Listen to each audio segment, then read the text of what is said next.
If you look at a map of the major battles of the American Revolution before the year 1780, you will notice that nearly all of them are in the northern colonies. But in 1780, things changed.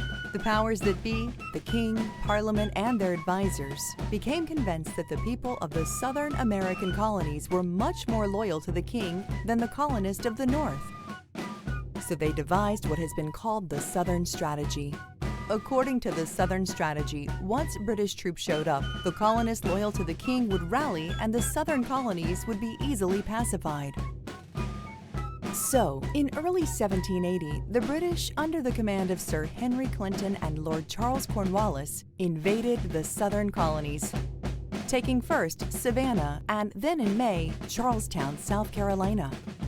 After a major victory at Camden, where the last American army in the South was completely destroyed, Cornwallis headed north.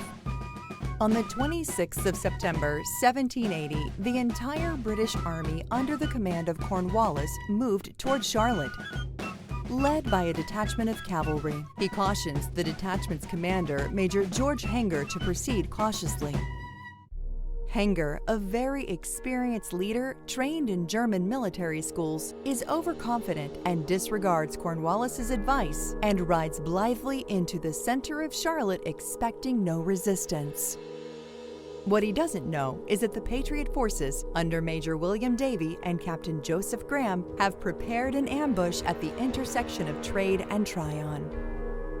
Davies has placed militia everywhere, in the courthouse, behind the stone wall in front of the courthouse. And if that's not enough, militia are hidden among the houses across the street to create a crossfire. As the British cavalry approaches, the Patriots fire their first volley. Several of the mounted British are wounded. The Patriots fire a second volley.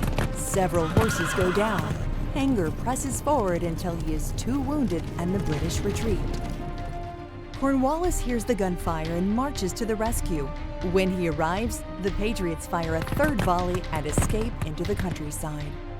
Cornwallis will set up camp in Charlotte, staying at the home of Thomas Polk on the northeast corner of Tryon Street. But after 16 days, when he learns that a division under Patrick Ferguson has been annihilated at Kings Mountain, 40 miles from Charlotte, and following constant harassment from Patriot militia, he withdraws. Cornwallis is reported to have characterized the conditions in North Carolina as a hornet's nest. He also wrote, "This county of Mecklenburg is the most rebellious and inveterate that I have met with in this country."